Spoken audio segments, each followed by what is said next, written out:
what is his name, and what is the name of his son? Bam!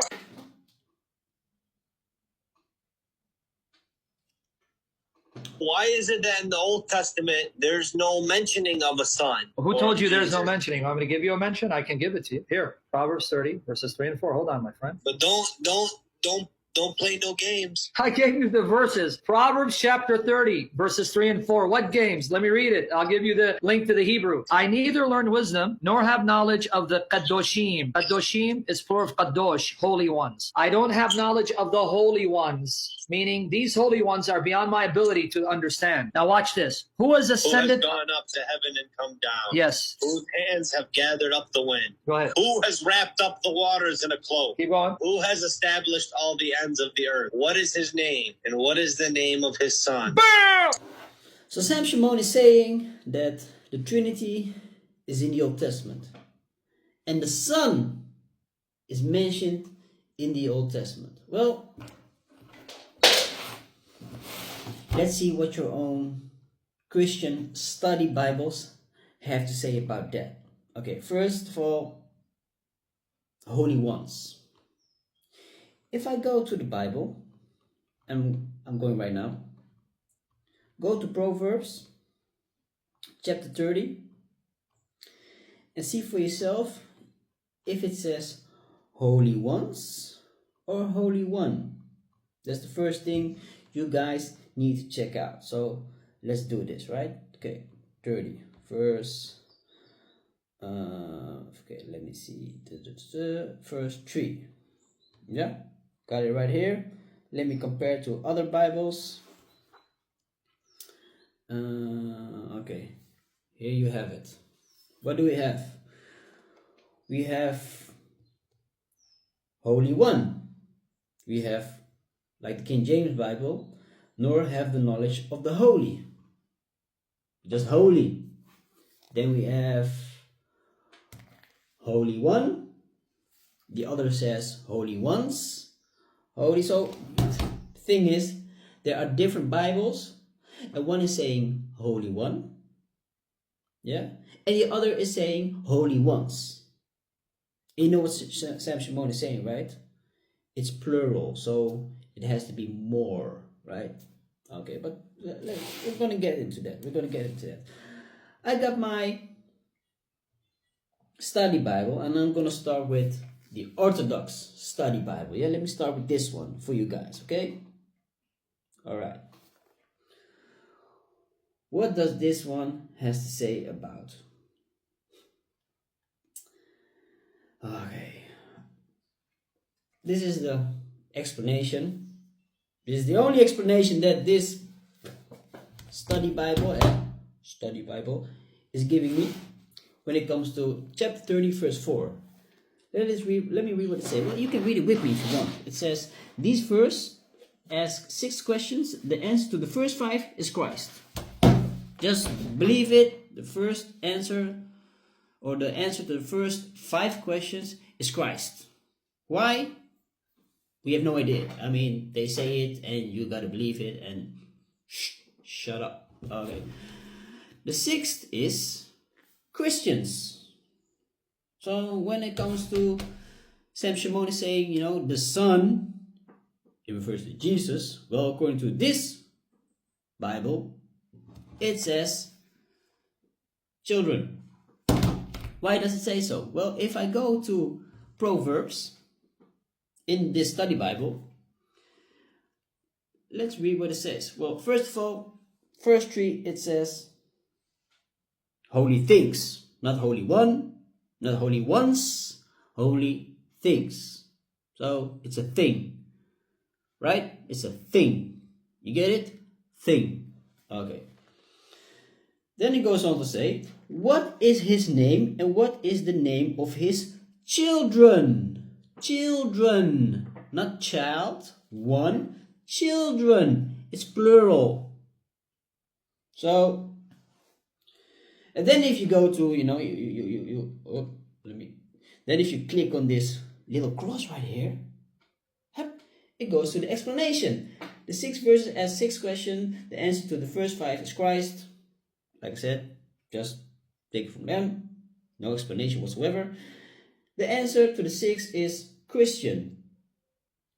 So the children, it's not about the son, according to this study Bible. But okay. Let us go to the Jewish study Bible. I mean, Proverbs is a Jewish book, right? So let's see what they have to say. And I'm at the Jewish study Bible. So Sam Shamoun, boo all you want, but let's see what they have to say. Okay, Proverbs. Let me see. Where is it? Where is it? Okay. They also say Holy One. Yeah, Holy One, not Holy Ones. Not children, Holy One. Okay. Then they are saying, we should translate, but I do not possess knowledge of the Holy One. So, I know it's plural in Hebrew, like Elohim is plural, but do you say Elohim in Genesis chapter 1 verse 1, or do you say God? Huh? So, quit playing games with the words. Okay. Verse 4, these provocative questions may be answered in different ways. 1, God, and He's alone, has done these things. As Job chapter 38 and 41, human wisdom consists in recognizing God's infinite and incomparable powers. 2, no human. This has done to them. Either way, the point is that God is infinitely powerful and wise, and man lowly and limited. Human intellect, therefore, must bow down before God's word. So, nothing about the Son, but they're Jewish. They're Jews. I mean, yeah, it's their book, so, well, they know it, right? Well, okay. Let me go to another study Bible. Let me go to another study Bible, and I'm going to the New Interpret Study Bible. Yeah? Okay, let's go. What does this one have to say when it comes to what Sam Shamoun is saying? Okay, let's see. Yeah, here he goes. Yeah, got it right here.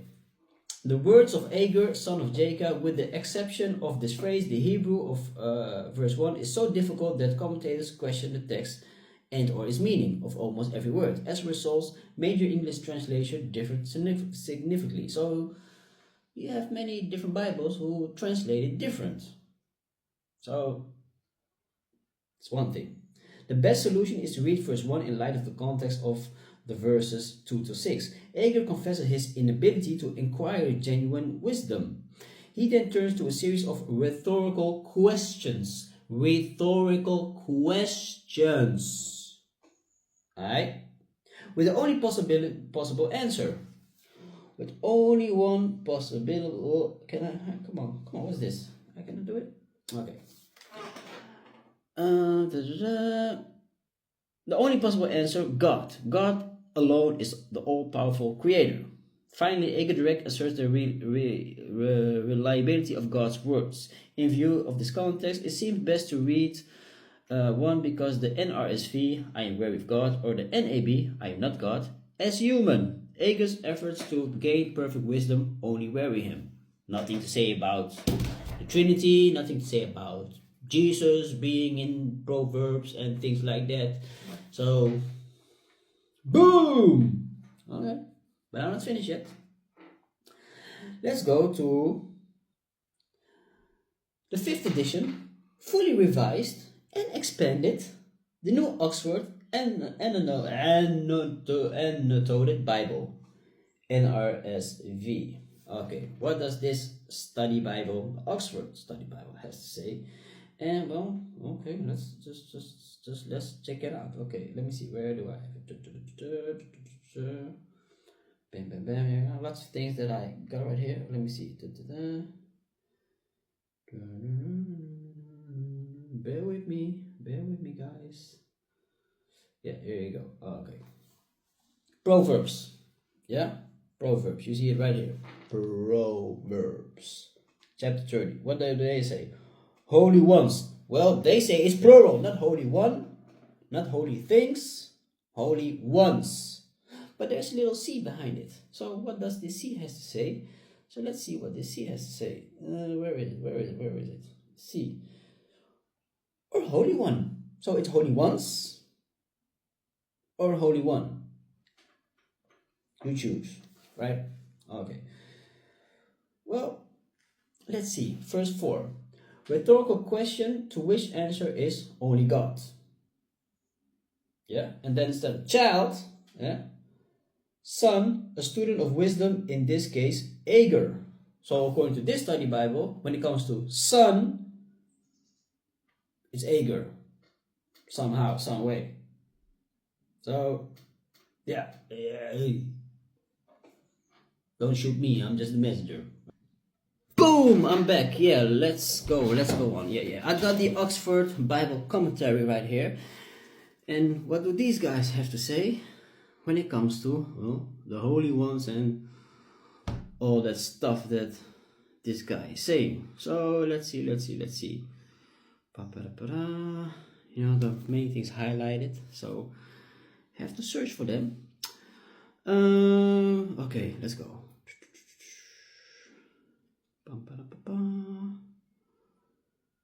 Come on. Yeah, here we go. Got it right here. Proverbs, yeah? The saying of Agar, chapter 30. While holy ones could refer to the divine council, it's better taking as a reference to God himself, the Holy One. So it could refer to, God's holy divine council, holy ones. That's why it says holy ones, plural. But it's better to take as a reference to God himself. Okay. Yeah? Children, son, Jesus, according to you, yeah? Okay. Like those in Job chapter 38 and 41 emphasizes the inscrutability of God's ways.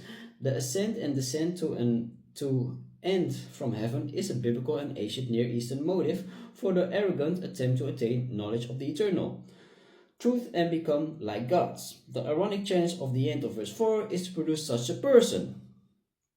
Yeah? God alone has the power and wisdom to rule his creation and is enveloped in mystery which human wisdom is unable to fathom. And then it just goes on talking about other things. So it's not talking about the Trinity, it's not talking about the Son being in the Old Testament. So yeah, okay, let's go on. I got another one. I'm not done yet. What I got right here is the New Jerome Biblical Commentary. And let's see what they have to say when it comes to, well, yeah, let's just see what they have to say, okay? Proverbs. All right, I'm at Proverbs right here, as you can see. Yeah, Proverbs. And they say, regarding holy ones, holy things, the sons, children, they say the following. Okay, let me see. Yeah. Okay, they say the following. Yeah, got it right here. Whoop, here we go.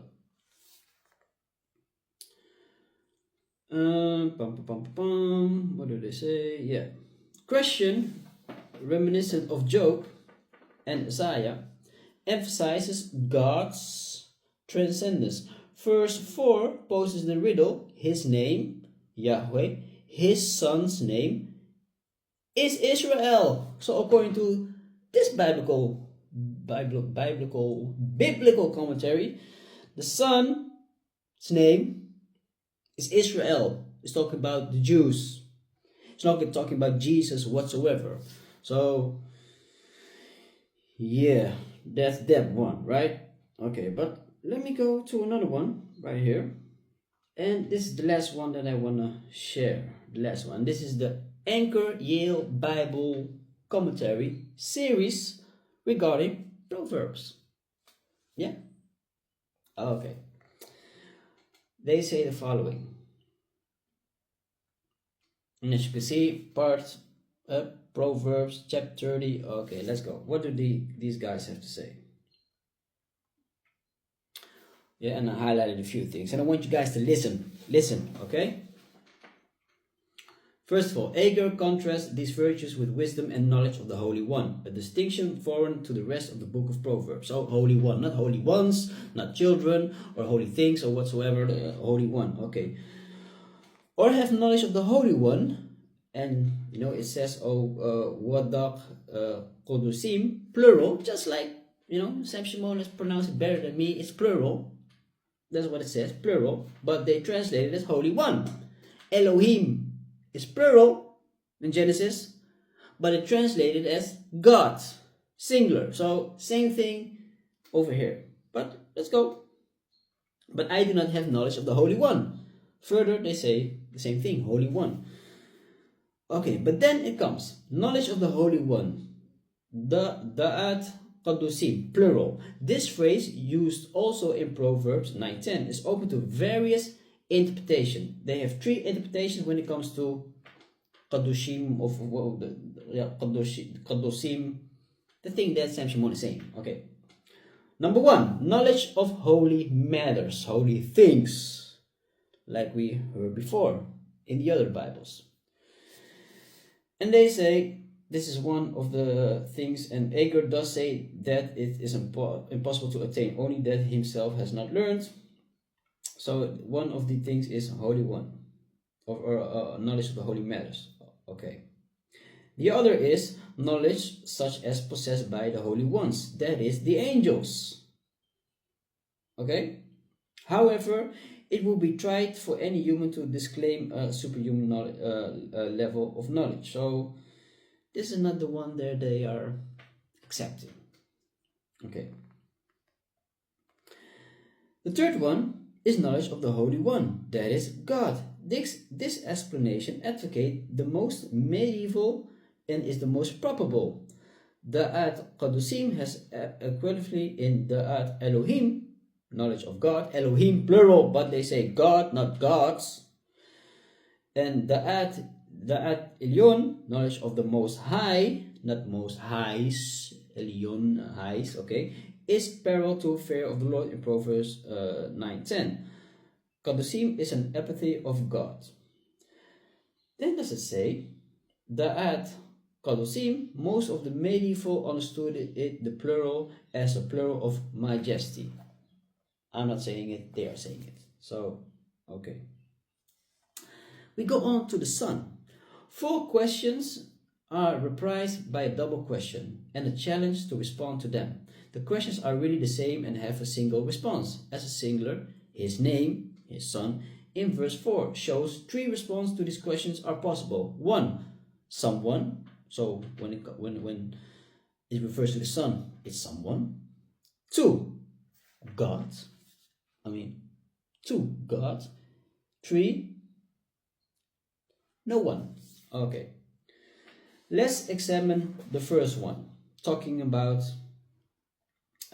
someone. They say, but this answer can be excluded since no human could conceivable have done these things, and even if someone had done to them, ignorance of his identity would be irrelevant to the human condition. 2, God. Of course, Murphy considered this answer to be obvious. It's talking about God. This answer causes difficulties in verse 4, for though he could answer the first question by Yahweh, who would his son be? Well, if the first question is Yahweh, well, who is his son? According to Sam Shamoun, it's Jesus Christ. But let's go on. Traditional Christians interpret naturally answer that this is Christ. And Delitzsch's maintains this interpretation, but it's obvious anachronistic. Says that the answer to verse 4 are Yahweh and Israel. Again, Israel, not Jesus.